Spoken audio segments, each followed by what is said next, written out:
నేను అడుగుతా ఉన్నా, స్వతంత్రం తర్వాత అనేక మంది కార్మికులు తమ యొక్క అసూలు బాస్ని సరిపార్జించుకునేటువంటి హక్కులన్నింటినీ కూడా చాలా రాసేటువంటి పద్ధతిలో ఈ 4 కోట్లు తీసుకురావడం జరిగింది. ముఖ్యంగా వేతనాలకు సంబంధించి కానీ, వేజ్ బోర్డులు కానీ, ఆ 1000 బోర్డులు కానీ ఏదైతే కమిటీలు ఉంటాయో ఆ కమిటీల్లో కూడా గతంలో ఉండేటువంటి పద్ధతిలో ఉంటే వాటిని కార్మిక సోదరులు దాంట్లో కమిటీ మెంబర్లుగా వేసేవారు. కానీ వాడు ఈ కోర్సు తీసుకొస్తే యాజమాన్యాలకే ప్రాధాన్యతనిచ్చేటువంటి పద్ధతి తీసుకొస్తా ఉన్నారు.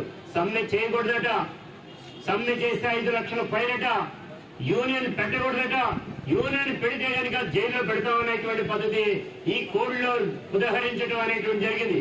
ఇదే కాదు, ఈ కోడ్ల వలన ఏదైనా ఫ్యాక్టరీలో సరైనటువంటి పద్ధతులు లేకపోతే గతంలో షడన్ ఇన్స్పెక్షన్ జరిగాయి.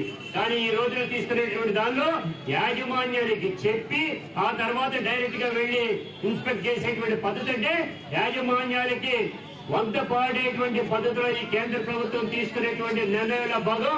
దానికి రాష్ట్ర ప్రభుత్వంలో పెద్దలు తానా అంటే తందానా అనేటువంటి పద్ధతితో తీసుకున్నారు. అందుకే చెప్తున్నాం, ఈ 4 లేబర్ కోడ్ని నువ్వు రద్దు చేస్తావా చేయి, లేదంటే అమలు చేయకుండా కూడా చేయాలనేటువంటిది చెప్తున్నాం. లేదంటే కనుక దీనిపైన తీవ్రమైనటువంటి ఉద్యమం కొనసాగుతుంది. గతంలో అనేక మంది ప్రయత్నం చేశారు. మోడీకి ముందు ఉండేటువంటి మన్మోహన్ సింగ్ గాని, అంతకు ముందు ఉండేటువంటి వాజ్పేయి గాని ఈ చట్టాలు తీసుకురావడానికి ప్రయత్నం చేస్తే మొత్తం కోట్లాది మంది ప్రజానీకం బయటకు రావడం జరిగింది. ఇవాళ నేను చెప్తా ఉన్నాం, మాకు వచ్చినటువంటి సమాచారం ప్రకారం 35 నుంచి 40 కోట్ల మంది ప్రజానీకం భారతదేశ వ్యాప్తంగా రోడ్ల మీదకి రావడం అనేటువంటి జరిగిందంటేనే కారణం ఇవాళ మనకుండేటువంటి దీనికి కార్మిక శక్తిని ఐక్యతను కొనసాగించేటువంటి పద్ధతులు రావాలా. మీరు తీసుకొచ్చేటువంటి అసంపూర్ణమైనటువంటి అసంబద్ధమైనటువంటి చట్టాలని మార్చి తీసుకురావద్దని చెప్తాం. అవసరమైతే పేర్లు మారుస్తారు. మహాత్మా గాంధీ మీద బ్రహ్మాండమైనటువంటి లెక్చర్స్ ఇచ్చేటువంటి వాళ్ళు గాంధీ దాని పేరు మీద కూడా తీసేయమనేటువంటి జరుగుతోంది. రామ్జీ బాబా అనేటువంటి దాని మీద తీసుకొస్తున్నారు, ఇంకో పేరుని తీసుకొస్తారు.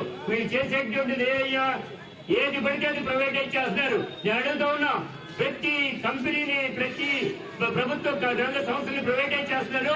నీ ప్రభుత్వంలో ఉండేటువంటి నీ సీఎం పోస్టా పిఎం పోస్టా వీటిని కూడా ఎందుకు ప్రైవేట్ చేయకూడదు అనేది అడుగుతాం. మీరు మాత్రం కరెక్ట్ గా ఉండాలి, మీ జీతాలు కరెక్ట్ గా రావాలి. కార్మిక సోదరులకు ఇచ్చేటువంటి ఇన్సెంటివ్స్ జీతాలు మాత్రం తగ్గేటువంటి పద్ధతిలో తీసుకోవాలి.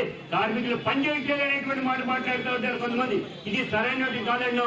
అందుకని ఈ యాజిటేషన్ లో వైఎస్ఆర్ ట్రేడ్ యూనియన్ పూర్తి మద్దతు పలుకుతూ మీతో సపోర్ట్ చేస్తూ మీ అందరితో ఉంటామని, భవిష్యత్తులో కూడా పూర్తి స్థాయిలో మేము మీతో కలిసి పోటీ చేస్తామని కూడా కోరుతా ఉన్నాం. కార్మికుల ఐక్యత.